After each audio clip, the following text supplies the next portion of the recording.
할렐루야. 10월 2일 월요일 원포인트 큐티 가운데 오신 여러분들을 주님의 이름으로 사랑하고 축복합니다. 오늘 하나님께서 우리에게 주신 말씀은 로마서 8장 12절에서 17절까지의 말씀입니다. 로마서 8장 12절에서 17절까지의 말씀 한 목소리로 읽도록 하겠습니다.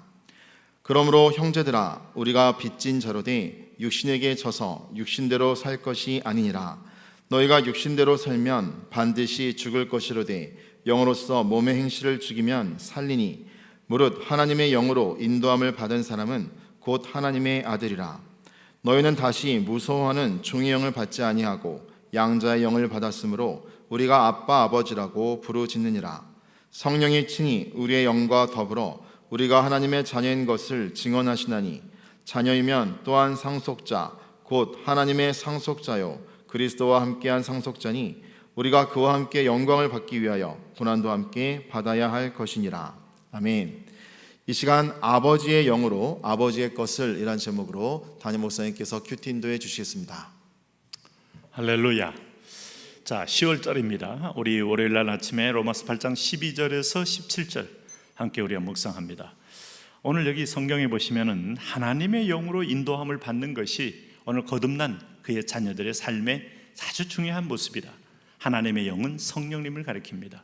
성령님은 보혜사요, 인도자요, 곁에서 말하는 분이요, 상담자요, 위로자요.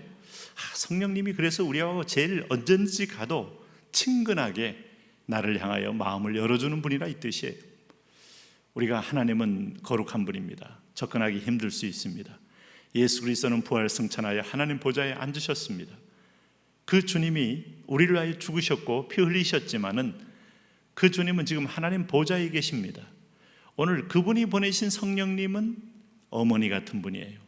우리를 위하여 그야말로 위로하고 마음을 그대로 이해하면서 우리를 주께로 이끌어주는 상담자요, 격려자요, 인도자요. 그러므로 우리에게 있어서 이제 신앙생활이라는 건 성령의 인도예요. 나중에 보면 교회에서 임직을 받고 때로는 집사가 되고 장로도 되고 또 우리가 노예총회를 통해서 목사도 되고 이렇게 직분을 갖지만은 그 직분이 나를 인도하는 게 아니잖아요. 성령님이 인도하지 않으면 직분하고 삶이 유리될 수가 있다 이 말이죠. 그래서 어떤 때는 직분을 영광스럽게 받았음에도 불구하고 사람이 점점 굳어가는 모습은 하나님이 그리는 원래의 모습이 아니죠. 그러므로 우리가 연한 순 같은 그 순의 생기와 성장성을 잃어버리면 우리는 뭔지 이게 다 굳어서 자라지 못하고 뭔가에 매있고 갇혀있는 것과 똑같습니다. 여기 보면 12절에서 그러므로 형제들아 우리가 빚진 자로 돼 그랬습니다. 육신에게 져서 육신대로 살 것이 아니니라. 우리의 정체성이 누구냐? 빚졌다 이겁니다. 오늘 이 빚졌다는 말은 사실은 이 예수님과 사도 바울뿐밖에 이 빚이라는 표현을 쓴 적이 없어요. 그러니까 우리가 하나님의 빚을 졌다, 그리스도에게 빚을 졌다. 우리가 누구냐? 1만 달란트를 빚진 자다. 그러므로 내가 진 남에게 물질적으로 아니면 정신적으로 남에게 빚을 지었다면 또 그건 지어봐야 1만 달란트에 비하면 조족지혈이요 100데나리온 수준이요. 그럼에도 불구하고 하나님의 큰 은혜. 그럼 이 땅에 수많은 사단의 미혹과 시험과 유혹이 많은데 어떻게 이기느냐? 은혜로 이깁니다. 그럼 은혜는 무엇인가? 하나님께 뭘 받는 게 아닙니다. 깨닫는 겁니다. 이미 주신 은혜를 깨달으면 내가 1만 달란트를 빚졌구나라고 할 때 100데나리온이 매우 작아 보이는 겁니다.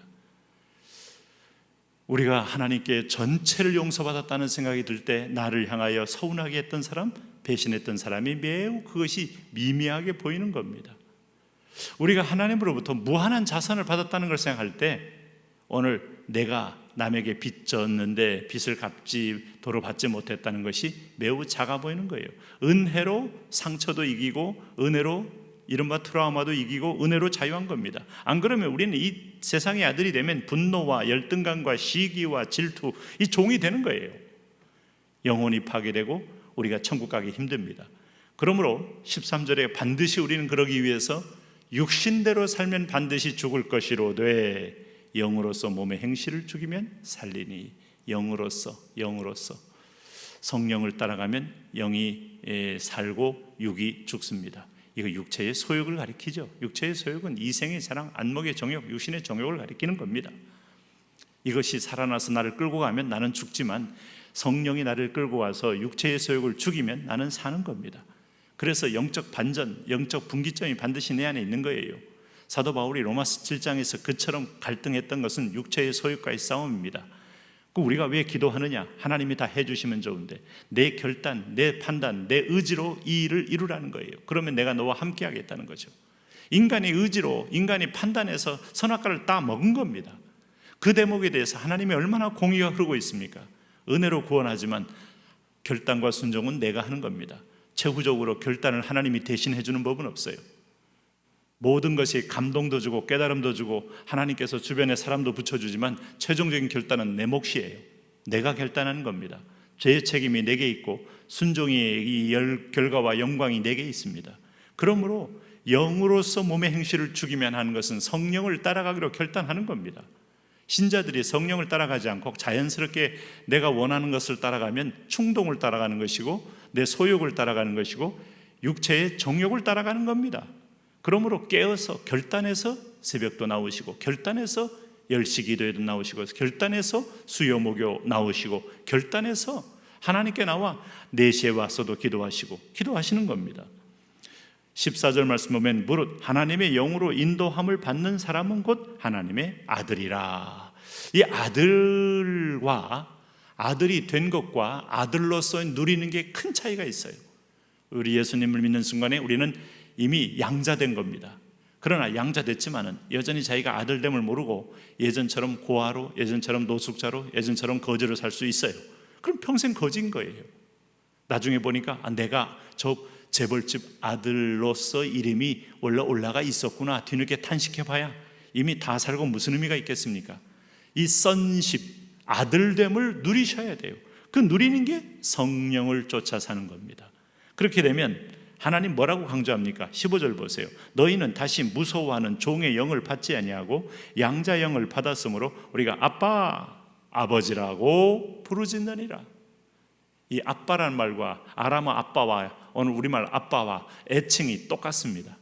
참 그래서 한국 분들이 이게 참 선택받은 족속이라고 하는 게 우리말 아빠 또 아람어 아빠 아주 가장 친할 때 부르는 아빠예요. 아빠 아버지 강조한 겁니다. 아버지 할 수 있는데 특별히 사랑받는 아들이기 때문에 아빠 아버지라고 부르짖느니라. 누구의 영을 따라 사는 자요? 성령을 따라 양자의 영을 받은 우리가. 그러므로 16절 성령이 친히 우리 영과 더불어 우리가 하나님의 자녀인 것을 증언하시나니 자녀이면 또한 상속자 곧 하나님의 상속자요. 자, 왜 양자가 된 것도 중요하지만 양자됨을 누려야 하는 게 더 중요한가를 말씀드렸어요. 그것은 자녀이면 또한 상속자 곧 하나님의 상속자로서 상속을 받아 누리셔야죠. 여러분 하나님의 상속이 뭘까요? 물질은 빼고 하나님은 정신적인 것만 줄까요? 아닙니다. 하늘과 땅의 모든 게 하나님 겁니다. 물질 같은 것은 여러분 후순위 정도 수준에 밖에 있지 않아요. 평안이 있습니다. 자유함이 있습니다. 권능이 있습니다. 입술에 권세가 있습니다. 말하면 그대로 이루어지는 아담처럼 수많은 짐승들과 피조물을 그 앞으로 이끌었을 때 하나하나 네임드할 때 정체성이 결정되어지는 통치권이 있습니다. 오늘 이런 거 잃어버리고 우리가 이리 두려워하고 저리 두려워해서 금신상, 은신상, 하늘과 일월성신을 섬기며 우상들 앞에 절하고 연말이 되면 무당들에게 돈 갖다 주면 미래를 예언하는 이 저주의 종이 되는 사람들이 얼마나 많아요. 하나님의 상속자는 땅을 통치하는 통치권이 있는 겁니다. 피조물을 통치하고 심지어는 마귀도 우리가 통치합니다. 누구의 이름으로? 예수 그리스도의 이름으로. 양자의 영을 받은 하나님과 한몸된 자녀는 이런 권세가 있다 그랬어요. 하늘과 땅의 모든 권세를 가진 그 그리스도의 권세가 내 안에 들어온 겁니다. 그러므로 하나님의 상속자요 그리스도와 함께한 상속자, 큰형 동생, 형과 동생이 함께 상속을 받는 겁니다. 그와 함께 영광을 받기 위하여 고난도 함께. 여기서 한 가지, 영광을 받기 위하여 고난이라는 터널을 성경은 빼지 않고 있어요. 이 세상에서 이긴다 이겁니다. 어둠의 세력, 죄악의 세력, 대적의 세력, 거스리는 세력, 우리의 영적 어떤 성숙을 막는 세력과 이 영광을 받기 위하여 고난, 흔들리지 말고 이겨라 이거예요. 이 예수 그리스도의 이름으로 성령을 따라가면 반드시 이긴다 이겁니다. 그리고 하늘의 상급을 땅에 이루어지게 해라 이겁니다. 오늘도 하나님의 뜻이 하늘에서 이룬 것 같이 땅에서 여러분을 통해서 영적 싸움의 승리를 통해서 이루어지게 되시기를 축원합니다. 하나님, 오늘 그런 은혜, 하나님께 빚을 진 만큼 양자로 세웠는데 그럼에도 불구하고 우리가 소외된 자처럼 종처럼 노예처럼 살지 마시고 하나님의 자녀답게 예수 그리스도의 이름의 권세를 우리가 누리며 살게 하여 주옵소서. 예수님 이름으로 기도합니다.